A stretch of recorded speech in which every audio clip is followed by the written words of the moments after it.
Everybody talks about investments, and everybody assumes and agrees on one convention: you need to be diversified. But I find that a lot of people are not diversified on taxation.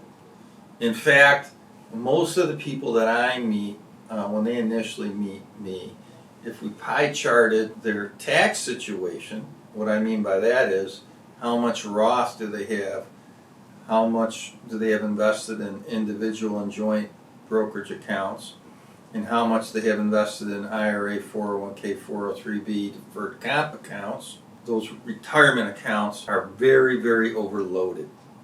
And, congratulations, you saved up a lot of money.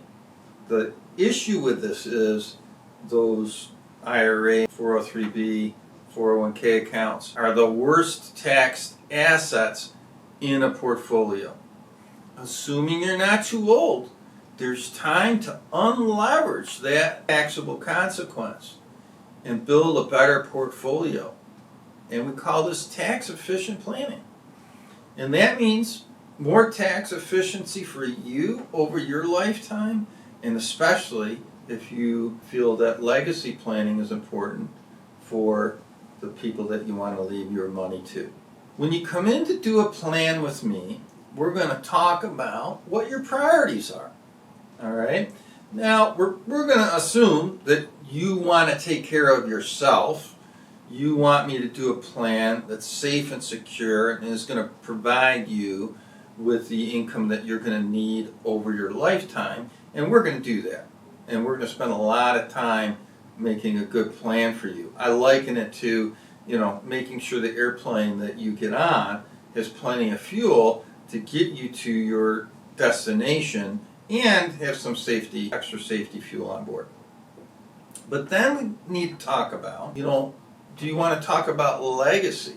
So let me use two examples, and I think this will really ring true for folks to understand it.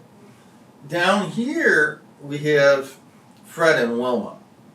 And with Fred and Wilma, they tell me, look we raised our kids, we paid for hockey, we paid for swimming, we paid for dance, we paid for music instruments, we put them through college, we helped them to get master's degree. You see where I'm going with this? We're done. We want to enjoy life. Okay? So that's Fred and Wilma.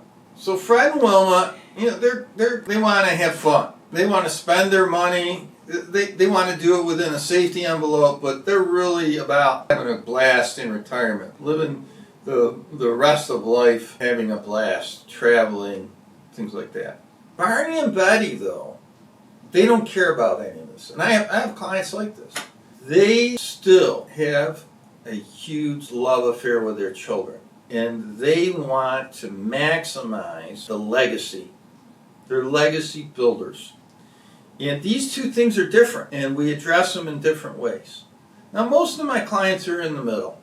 They want to take care of themselves, have some fun, and also optimize what they leave as a legacy. But we need to have a good conversation about that, where you fall on that scale, so we can do an appropriate plan for you.